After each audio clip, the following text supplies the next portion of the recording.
So, 42 years ago today, my parents welcomed me into the world. Nice bouncy baby boy, 8 pound 4, whatever that is in kilos, I'm not sure, probably about 4 kilos or something. And yeah, come into the world in Invercargill, nice little town, D Street Hospital, which has been, for the most part, knocked down and replaced by McDonald's. Lucky Invercargill. So, yeah, everything was going alright, right up until about 1 or 2 years old, and I wasn't meeting the targets as height and weight targets like the other kids should be at. And so they did some tests and things like that and found that my pituitary gland had an epic fail, and I was going to be a short ass for the rest of my life. And the doctors had this human growth hormone that could be delivered by injection in the bum once a day. Um, and so that's what happened when I turned 5. I started taking these injections, and it was in one cheek one day, the other cheek the other day, and so forth for every day. And about 2 years into it, they realised that human growth hormone was causing people to have or to contract CJD, which is Creutzfeldt-Jacobson's disease, or I'm not sure how you pronounce it, but it's like a mad cow disease for humans. Anyway, the pharmaceutical companies or whoever made this human growth hormone brought out some synthetic growth hormone. So I was back on the injections with the synthetic stuff. But this time it was in my leg, which was a lot more ergonomic, a lot easier to administer, just in the upper thigh. One in one leg one day, and then the other one in the other day, and just alternate them.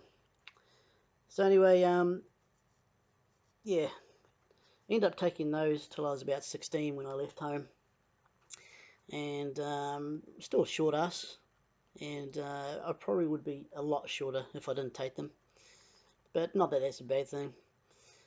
It helped me out a little bit, I guess, with the career path that I chose. I started high school in 1989, and wasn't a big fan of it. Never really liked school. I was the shortest one there. Not that that really mattered, but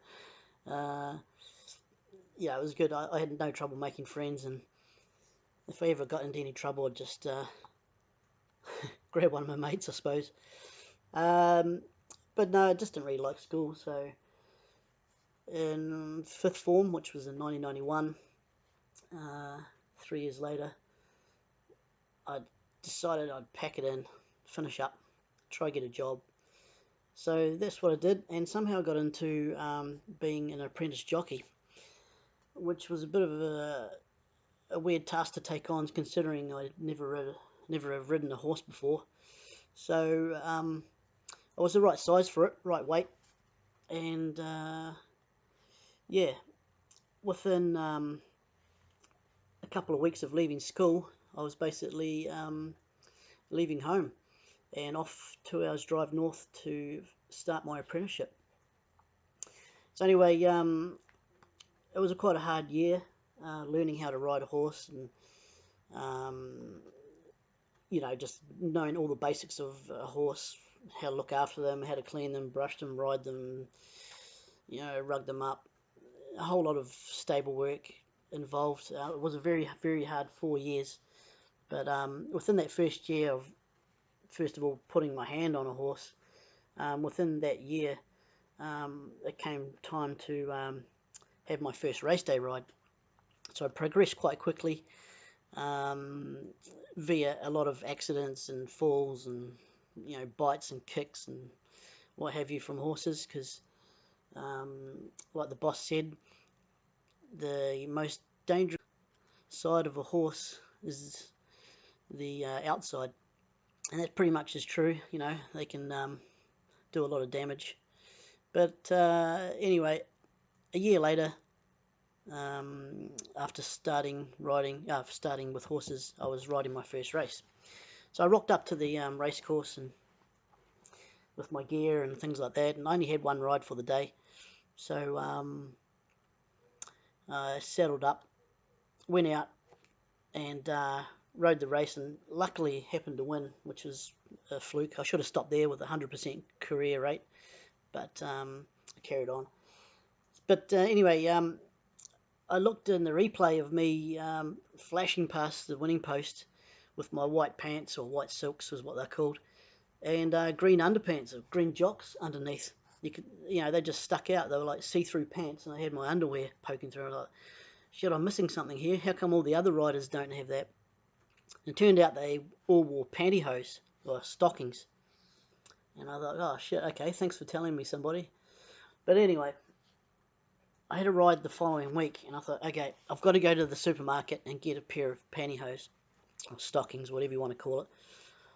Of course, being 16 years old, 17 at this stage, sorry, being 17-year-old male, that is not really a done thing to go into a supermarket and go and ask for some pantyhose. So the only thing that I could really associate with pantyhose or stockings was Legalong, this Legalong brand.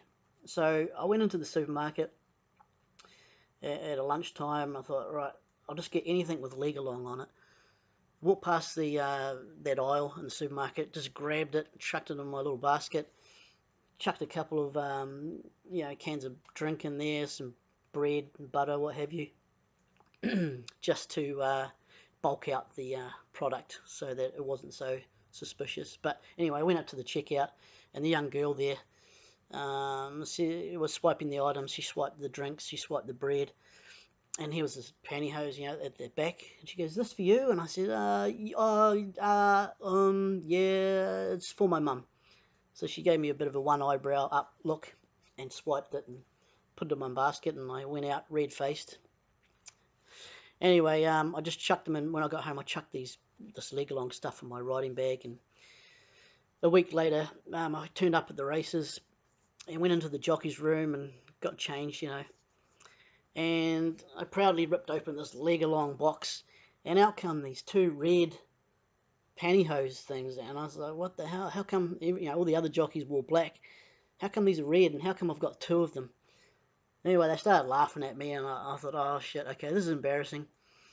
So anyway, I thought I'd try to put them on anyway, because I needed something to cover up my underpants underneath my what you could see underneath my white silks.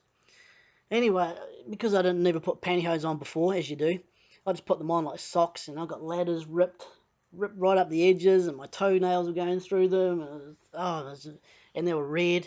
Anyway, I was pulling them up, and they only come up just above my knees. And everyone was cracking up, and apparently I bought knee highs, red, sexy knee highs. So I learnt my lesson from there on in, just to go into the supermarket the next time that I did and study what I need to buy. But anyway, I thought I'd share that little story with you, and that's one of those little things that a learning curve in the apprentice world, the apprentice jockey world. And yeah, there were many other stories, of course. Maybe I could put some more on. Did I just say more on? I mean, maybe I could put some more on YouTube at a later date. Oh, look, there's a sparrow there. Just filming some nice little wax eyes eating those oranges there. They're about a third of the size, or maybe half the size of a sparrow. Quite neat little birds, actually. It's good to see them around our garden.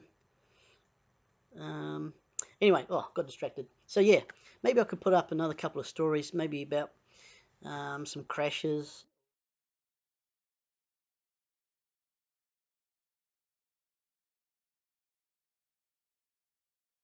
Anyway, better end it here because I'm rambling on a bit. I thought I'd do something different as opposed to my other crap that I put on this channel. Righto, that should do.